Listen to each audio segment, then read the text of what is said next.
Hello student, welcome to our YouTube channel commerce proficiency. आज की class में cover करेंगे थ्योरीज क्या है इन्फ्लेशन की। इसे लास्ट क्लास में हमने फिलिप कर्व कवर किया था। अगर अभी तक आपने लास्ट क्लास से नहीं देखिए ताकि आपकी स्टडी में कंसिस्टेंसी बनी रहे। अगर अभी तक आपने मेरे यूट्यूब चैनल कॉमर्स प्रोफिशिएंसी को सब्सक्राइब नहीं किया, सब्सक्राइब कीजिए और बेल आइकन जरूर प्रेस कीजिए ताकि जब भी मैंने वीडियोस अपलोड करूं सबसे पहले नोटिफिकेशन आपके पास जाए, आप वीडियोस को सबसे पहले देखें और आपकी स्टडी बूस्टअप हो। थ्योरीज ऑफ इन्फ्लेशन में दो थ्योरीज कवर करेंगे। एक थ्योरी है डिमांड पुल इन्फ्लेशन थ्योरी, दूसरी है कॉस्ट पुश इन्फ्लेशन थ्योरी। आज की क्लास में कवर करते हैं डिमांड पुल इन्फ्लेशन थ्योरी। तो यहाँ पे डिमांड पुल इन्फ्लेशन थ्योरी है जो ये सबसे ओल्डेस्ट थ्योरी होती है प्राइस राइज की। तो ये जो डिमांड पुल थ्योरी ये कहती है कि इन्फ्लेशन एक ऐसी सिचुएशन होती है जब डिमांड ज़्यादा हो जाती है सप्लाई से, जिस कारण से प्राइसेस बढ़ने शुरू हो जाते हैं। यानी कि इतने गुड्स और सर्विसेज की सप्लाई नहीं कर पा रहा प्रोड्यूसर जितनी गुड्स और सर्विसेज की डिमांड हो जाती है। जब डिमांड सप्लाई से ज़्यादा हो जाती है तो उस केस में धीरे धीरे प्राइसेस जो बढ़ने शुरू हो जाते हैं, जिस कारण से इकोनॉमी के अंदर जो इन्फ्लेशन की सिचुएशन आ जाती है, क्योंकि यहाँ पर डिमांड है जो ज़्यादा है। अगर फुल एम्प्लॉयमेंट से पहले डिमांड बढ़ती है तो इससे आउटपुट भी बढ़ेगा, लेकिन अगर फुल एम्प्लॉयमेंट के बाद डिमांड बढ़ती है तो उस केस में सप्लाई और आउटपुट है जो नहीं बढ़ सकता, क्योंकि ऑलरेडी जितने भी रिसोर्सेज होते हैं फैक्टर ऑफ प्रोडक्शन वो ऑलरेडी यूटिलाइजेशन किया जा चुका है उनका। तो जब फुल एम्प्लॉयमेंट के बाद डिमांड बढ़ती है तो फिर सप्लाई नहीं बढ़ पाती, क्योंकि ऑलरेडी जो फैक्टर ऑफ प्रोडक्शन यूटिलाइज हो चुके हैं, जिस कारण से सप्लाई जो होती है वो कम हो जाती है डिमांड से। फिर जब डिमांड ज़्यादा हो जाती है जिस कारण से प्राइसेस जो बढ़ने शुरू हो जाते हैं जो इन्फ्लेशन का कारण बनते हैं, इसी को हम डिमांड पुल इन्फ्लेशन बोलते हैं। तो यहाँ पर इसको सिंपल लैंग्वेज में हम समझते हैं, डायग्रामेटिकली इस कंसेप्ट को समझते हैं। यहाँ पे हमने ओ वाई एक्सिस ले लेनी है। ओ वाई एक्सिस पे शो करेंगे प्राइस लेवल, ये ओ एक्स एक्सिस लेवल है जहाँ पे हमने शो करना है आउटपुट का लेवल। तो यहाँ पे ओ एक्स एक्सिस जहाँ पे हमने आउटपुट दिखा दिया, ओ वाई एक्सिस पे प्राइस लेवल को दिखा देंगे। तो मान लेते हैं कि ये हमारे पास फुल एम्प्लॉयमेंट की सिचुएशन है। फुल एम्प्लॉयमेंट की सिचुएशन ये वो सिचुएशन होती है जहाँ पे जो फैक्टर ऑफ प्रोडक्शन होते हैं यूटिलाइजेशन किया जा चुका है उनका। उसके बाद है जो फुल एम्प्लॉयमेंट के बाद है जो सप्लाई नहीं बढ़ सकती। तो यहाँ पे जब फुल एम्प्लॉयमेंट से पहले डिमांड बढ़ जाती है तो उस हिसाब से सप्लाई भी जो बढ़ सकती है। यहाँ पे ले लेते हैं कि जो प्राइस है यहाँ से स्टार्ट होते हैं पी, क्योंकि जीरो प्राइस नहीं हो सकता, ये मिनिमम प्राइस है।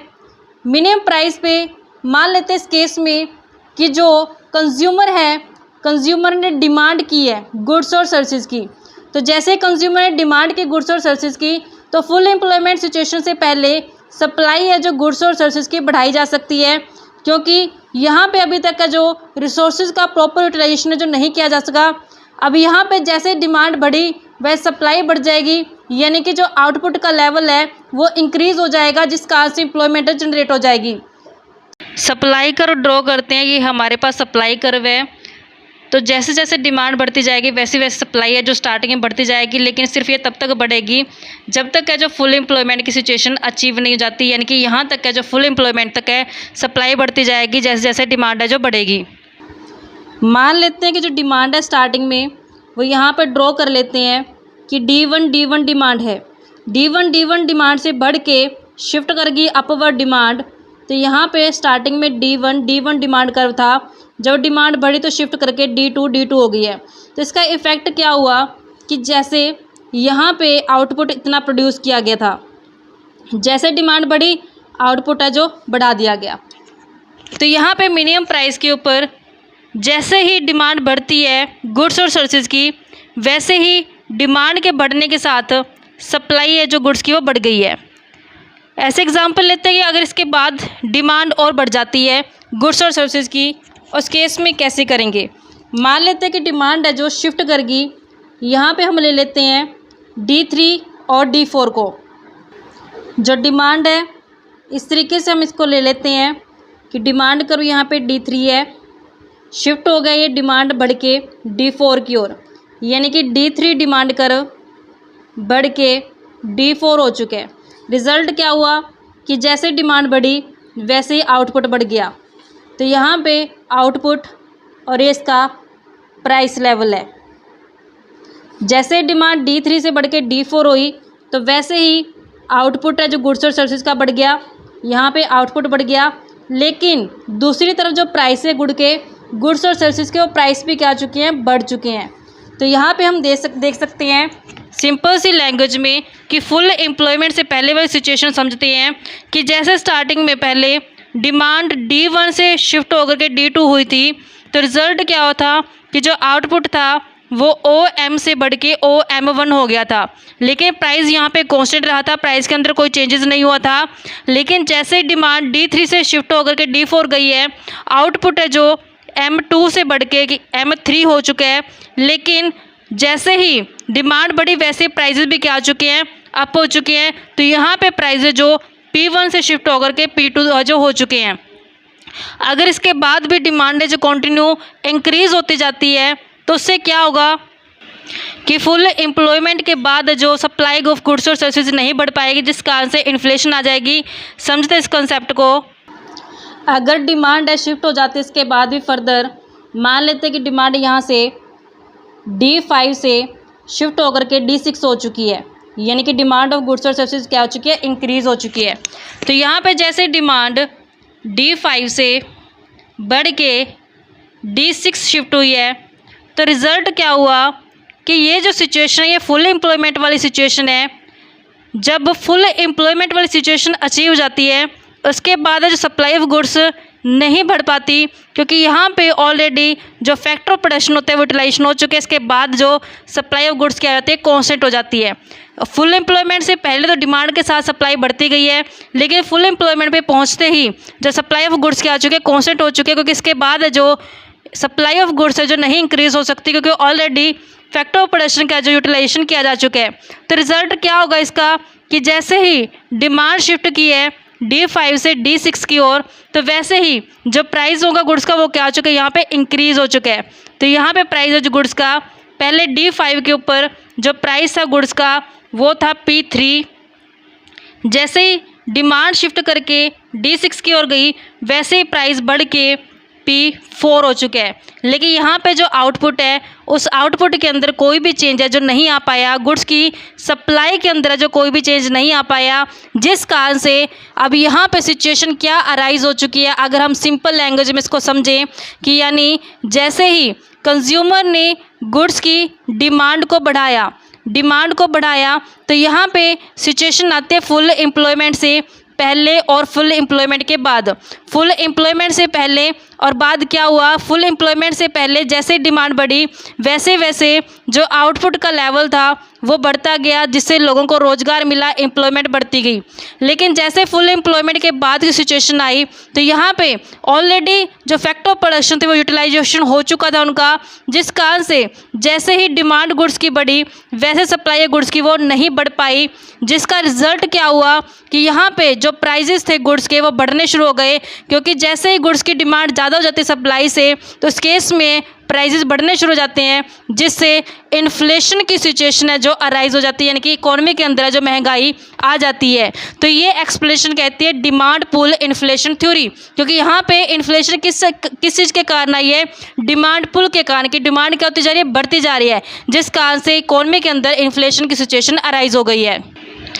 डेफिनेशन गिवन है पीटरसन के वर्ड्स में, कहते हैं डिमांड पुल इन्फ्लेशन थ्योरी ये बताती है कि इन्फ्लेशन जो आई है किस कारण से आई है, excess of demand relatively available supply of goods, यानी कि जब गुड्स की डिमांड ज़्यादा हो गई सप्लाई से, जिस कारण से जो प्राइसेस है गुड के वो बढ़ने शुरू हो गए और इन्फ्लेशन है जो इकोनॉमी के अंदर अराइज हो गई है। इसके कारण क्या रहते हैं, कवर करते हैं इसके कॉजेज ऑफ इन्फ्लेशन।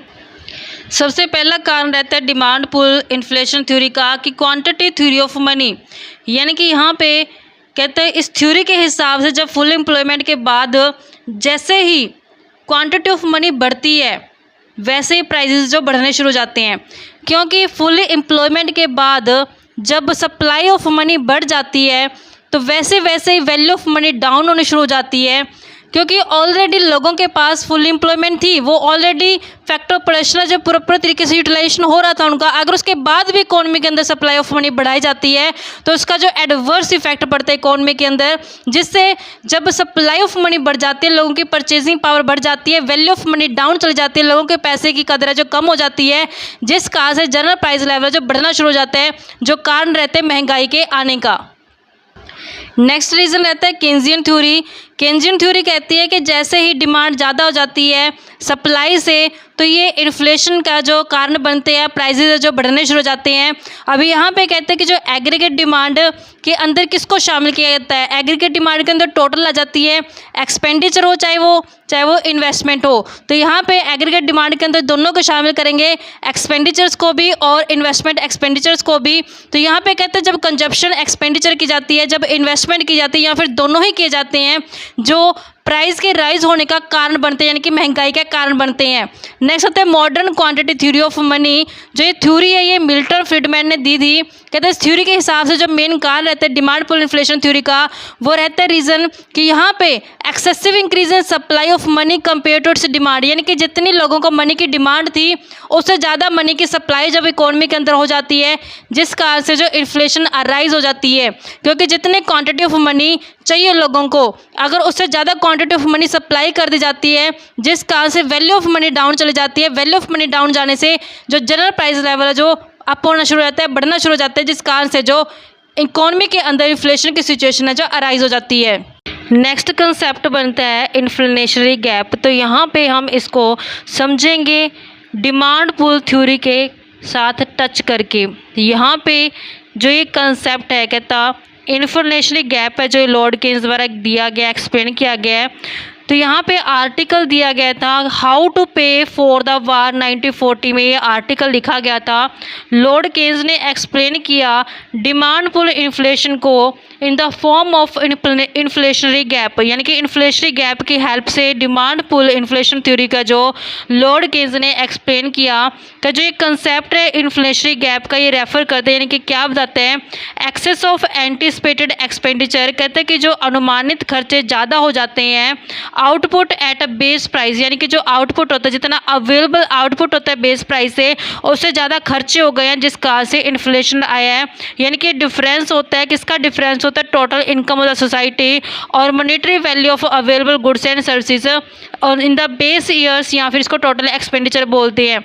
यानी कि डिफरेंस होता है टोटल इनकम और टोटल एक्सपेंडिचर का, जिसे इन्फ्लेशनरी गैप बोलते हैं। अगर इसको सिंपल लैंग्वेज में समझें तो इन्फ्लेशनरी गैप का मतलब होता है कि जब एंटिसिपेटेड एक्सपेंडिचर ज़्यादा हो गए हैं, अवेलेबल आउटपुट जो बेस प्राइस पे अवेलेबल था, जिस कारण से इन्फ्लेशन अराइज हुई है। तो जैसे लोगों की इनकम है जो बढ़ती है, तो लोग क्या करते हैं इनकम को खर्च करना चाहते हैं, जिससे टोटल डिमांड है जो बढ़ जाती है। क्योंकि जैसे लोगों की इनकम बढ़ेगी, इनकम बढ़ने के साथ साथ लोग डिमांड जो गुड्स और सर्विसेज की वो बढ़ा देंगे। लेकिन जैसे ही डिमांड जो होती है गुड्स और सर्विसेज की बढ़ा दी जाती है, लेकिन डिमांड के हिसाब से जो गुड्स अवेलेबल जो होती है मार्केट के अंदर वो कम होती है, यानी कि सप्लाई ऑफ गुड्स कम होती है, जिस कारण से गैप आ जाते हैं amount of money to be spend, यानी कि खर्चों के बीच में और जो अवेलेबल गुड्स होते हैं इसके बीच में।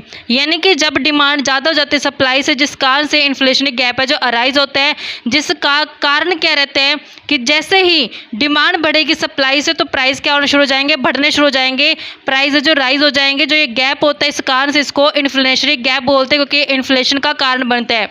जैसे युद्ध का टाइम आता है इकोनॉमी के अंदर, तो यहाँ पे फुल एम्प्लॉयमेंट की सिचुएशन ऑलरेडी सारे जितने भी हमारे पास फैक्टर ऑफ प्रोडक्शन है फुल यूटिलाइजेशन हो चुका है, उनका फुल एम्प्लॉयमेंट की सिचुएशन है, ऑप्टिमम यूटिलाइजेशन हो चुका है रिसोर्सेज का।